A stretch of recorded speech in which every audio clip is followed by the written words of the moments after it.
welcome again to Gallery Theater Presents. I'm your host, Walt Height. Today we're going to be talking about a lot of great stuff coming up at Gallery Theater.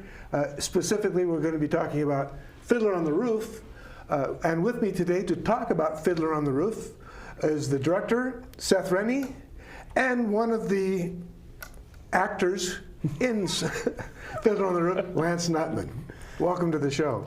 Thanks for having us, buddy. Well, I want to get to Fiddler here shortly, but first I wanted to just talk a little bit. The three of us here have been pretty busy in the past few months, or over the past half a year, going back to summer, and I just want to kind of let's refresh the audience's memory a little bit about some of the great stuff that's been done at Gallery, because these shows have been selling out. They've been very good shows. Gallery is, to me, playing right now really at the top of their game, and my guests are part of that success. So first, I'm gonna ask you, Seth. We just finished Fly By Night. Correct. And audiences weren't really familiar from the outset about Fly By Night. Yeah, it's not a hugely known show, but once you know it, you love it. I was an incredibly lucky director to have. It was a 7-person cast. I had 7 phenomenal performers. Yeah, I think one of my personal favorite moments was on opening night, when it felt like the audience did not want to stop clapping after a solo performance late in the second act of a song called Cecily Smith. Oh, yeah. Where a very talented performer tells this really beautiful story, love story about his since passed wife. Right. And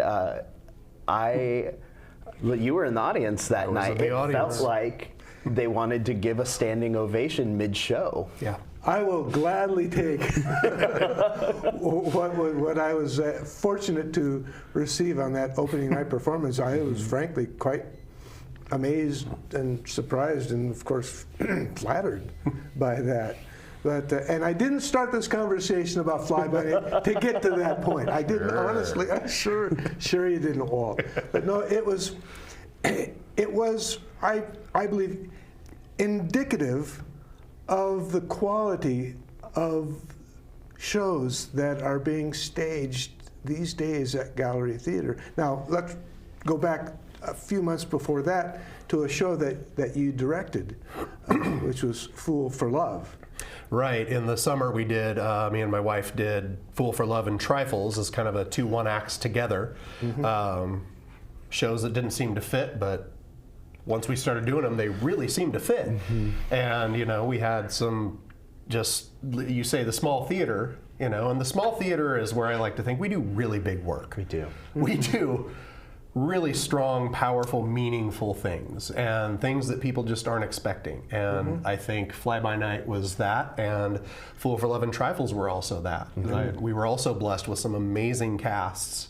And some of Gallery's featured people and other people from the community from down south or over in Salem way, and we found some new people that stepped up and joined our theater and became like assistant stage managers for shows, or are back with us for another show. So just kind of to sum up what we're starting here today is just reminding the audiences that, boy, I tell you what, going to Gallery Theater is a good idea.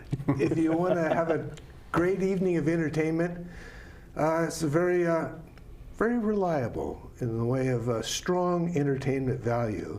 And we're certainly not slowing down, because now we're moving right into the next show, which we're going to be talking about right now, Fiddler on the Roof, which many Gallery audience members can probably remember if they've been around McMinnville long, for 10, 15, 20, 30 or more years, that this is the fourth production Gallery has staged in our history. Okay, and you are directing it, and I'm amazed because you're doing back-to-back. Yeah, I don't know whose plan that was, but it was definitely mine somehow. But yeah, we started auditions the day after Fly By Night closed. It's one thing, and we've been in shows back-to-back. We've done three-peats at one time or another. I don't think I've ever done 4, but 3, it will test your mettle. It will test your stamina. But I think directing is a whole nother ballgame. Yeah, it's really is, it's a little especially different. especially when it's a musical, which both of these shows were a musical. Yes. For which, of course, being chief cook and bottle washer for a straight play is busy enough. But a musical, you've got so much more. Yeah, you also do have a larger team that you're working with, and I have incredible people that I get to work with, both on Fly By Night and then in Fiddler on the Roof. So now this is your second go at directing. Yeah, I directed the production that we did here at Gallery in 2007.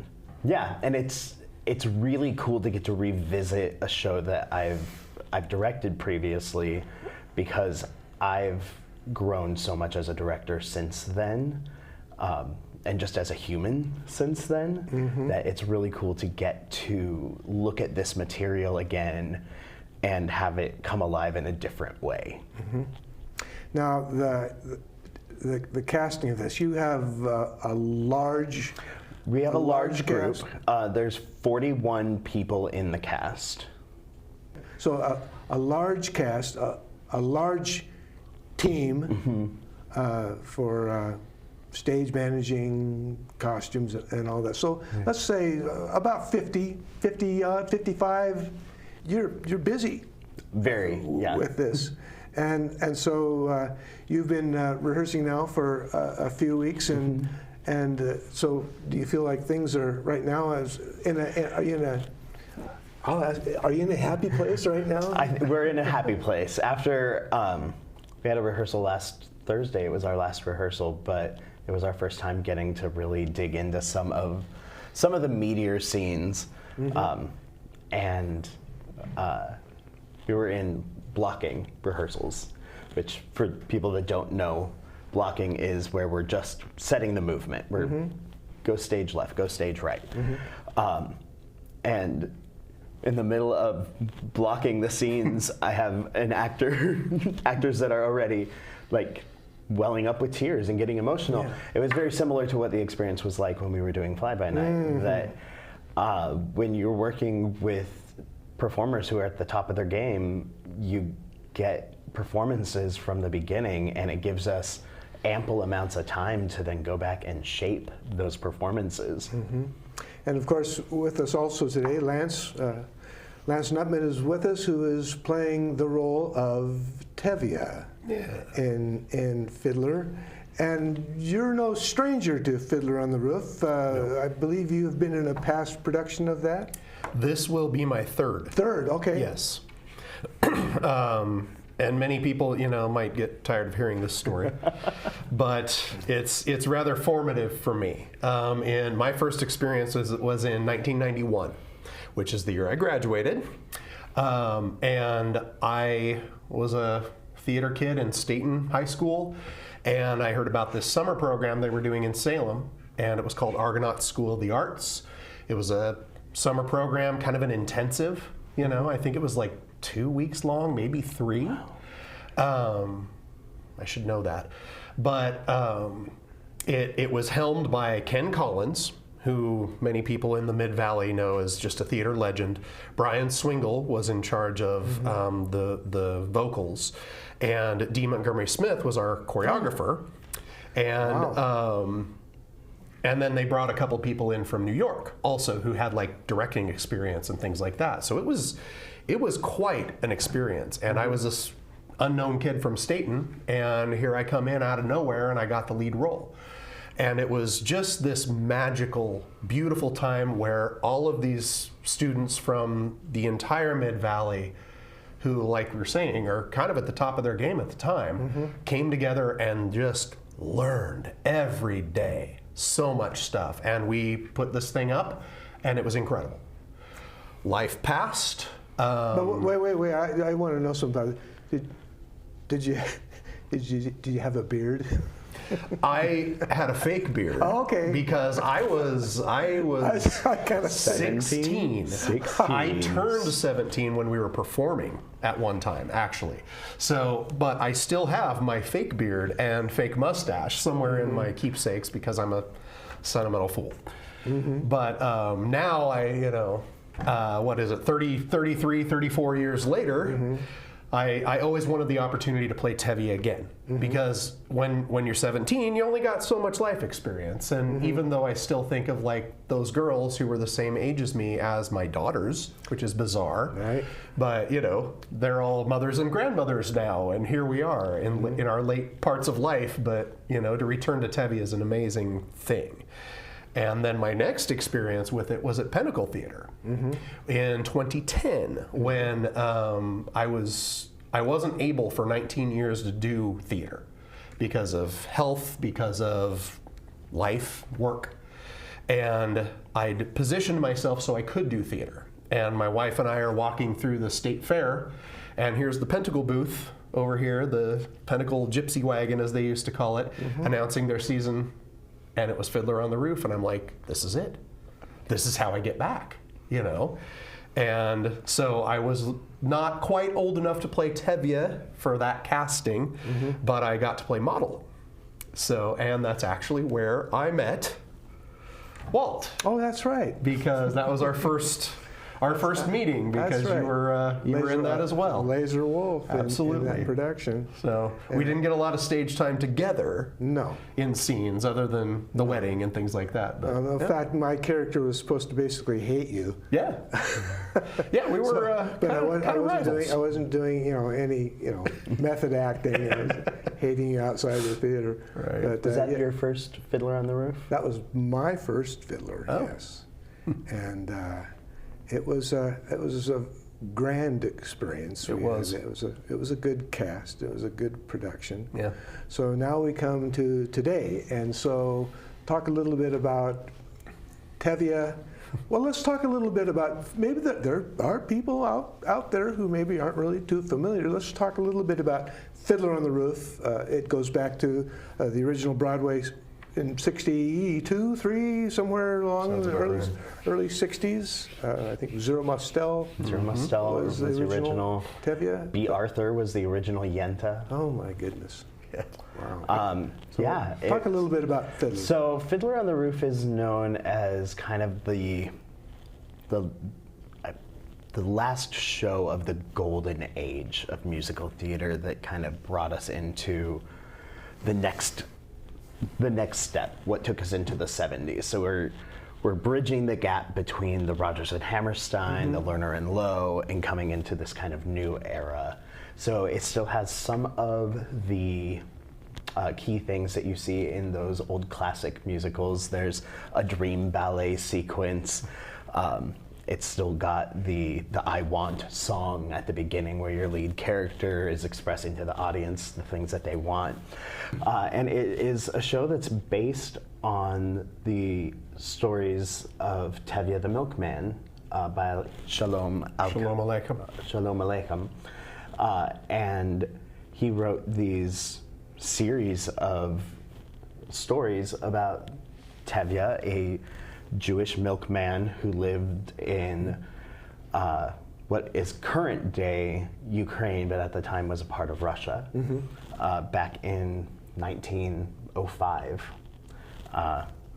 as there was a lot of civil unrest from the Russian side coming in and expelling the Jewish population from their homes. Right, it's pretty deep, dark stuff that we're dealing with. Fiddler is this beautiful tale told through the lens of Tevye, and he is a man trying to hold on to the traditions of the past while being forced to adjust to the constant changes and of I think the future. Trying to remain pretty upbeat about their fortunes as well, they go through. and But there's a number of challenges that Yes, Makes it difficult to stay. It's kind of built into Tevye to be that positive, and suffer in silence, as Yenta says towards the end. But it's beautiful to see the changes. These people are put upon. They're forced constantly to, they land somewhere, spend a couple generations there, and then the government pushes them away and says, no, go here now. You're not welcome here anymore. Pick up your stuff and leave. And, we see things like that happening even now, 100 and some years later. And to watch the struggles of the Jewish people in that area and living in shtetls and living in the Pale and being forced to go is, you can't help but feel that in this show. It's gorgeous. Tell me a little bit about your approach to the character. Having played Tevye before, it's interesting to fill those shoes again, because I did that when I was 17. And I didn't have that world perspective, but for some reason, somehow I understood this character. And I attribute that to our coaches and our team back then too. And so it's really easy for me, because all I have to do is think about him, and all of a sudden he's there. There's a beautiful documentary that Seth pointed us to that is on one of the streaming services. And one of the great quotes in there that I loved was, "You don't play Tevye. Tevye plays you." Okay. And it sounds like a bad Yakov Smirnoff joke, but it's absolutely true. Like, I got chills when he said that, because it's like, that is so true. I've seldom had a character that is so easy to tap into, because of how genuine he is, because of how loving he is, because of these things that are so important, his faith and his family and his community and his daughters. It's easy to dial into that. I don't feel like I have to try. And my challenge, one of my biggest challenges, and I talked to Seth about this early on, is, look, this character's a deep part of me, and I want to go with your vision. If I'm stuck in my ways, look, there's still things I'm discovering about this script. Even a week ago, I discovered something new in that script that I have lived with for more than half my life. And that's a blast. That's a good script. And you're surrounded by a very large cast. And let's touch base a little bit on, we have Golda, we have Yenta, we have Lazar. We have a whole family and a whole village. So Golda, the wife of Tevye, is being played by Tegan Johnson. She was in 9 to 5 and Mamma Mia, Beauty and the Beast. And then there are the 5 daughters. 5 daughters. 5 daughters. Zeitel, who is played by Adrienne Martin. Hodel, who is played by Ali Cannon. Chava, who is played by Bella Everly. Spritza, who's played by Liliana Quiroz. And Biekel, who is played by Esther Morgan. I'm impressed I did that. You're pretty close. Thanks. Very easy names to say. Yeah, absolutely. The oldest daughter, Zeitel's love interest, Muddle, is played by David Stevens. And then we have Perchik, who is paired up with the middle of the oldest daughters, Huddle. And that is played by Remington from Fool for Love. Remington Keogh.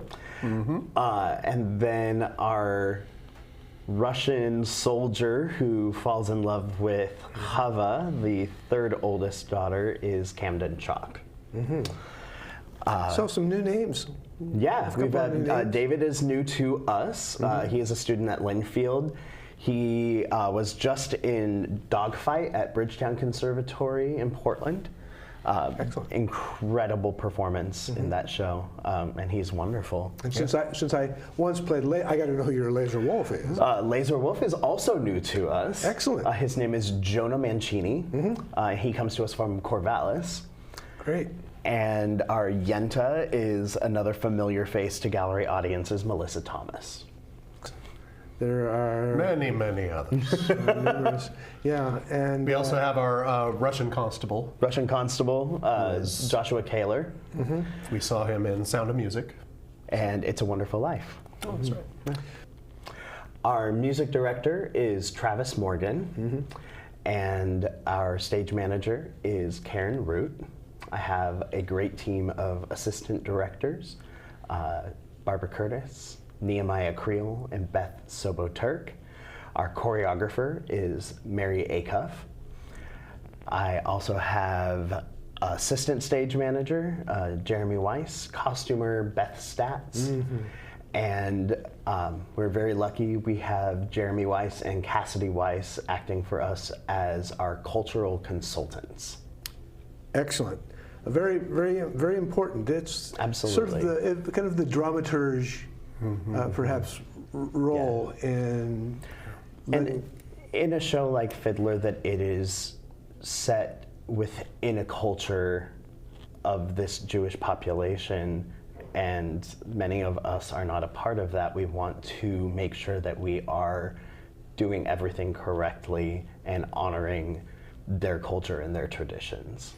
I'm already learning some traditional prayers. Yeah, yeah, and so are you thinking about perhaps some lobby information that might We've put supplement together a lot of information for the cast, and are trying to think of ways that we can share some of that information with the audience, whether through displays in the lobby or in the what is that called? Display case outside. Yes. Just outside the theater, and then I've been talking with the manager Jared about some space in the program for additional notes for the show. Excellent. Cool. So we've been talking about, of course, Fiddler on the Roof, which opens, by the way, it opens on February 7th and will run 4 weekends through March 2nd. And so you'll have 3 shows a weekend for 4 weekends. And a reminder, like I always remind you, the final show will be a matinee on Sunday. Didn't used to do that. I'm glad we're doing it now. You're welcome. Thank you so much, Seth, for that. So yes, February 7th to March 2nd, you can get tickets by ordering them online at gallerytheater.org. You can call the box office, 503-472-2227. Those are the 2 principal ways to get tickets to this wonderful show. And I'm going to tell you right now, like I tell you all the time, you want to start thinking about getting your tickets pretty early, because a show like Fiddler, based on past shows at Gallery, is going to sell out fairly quickly. Well, it's going to be a wonderful, wonderful production. So thank you so much for joining me today. As always, I know you're a frequent guest, but there's a reason for that, because the 2 of you are central to Gallery Theater. And so thanks so much for being here, Seth, Lance, and I will see you at the theater.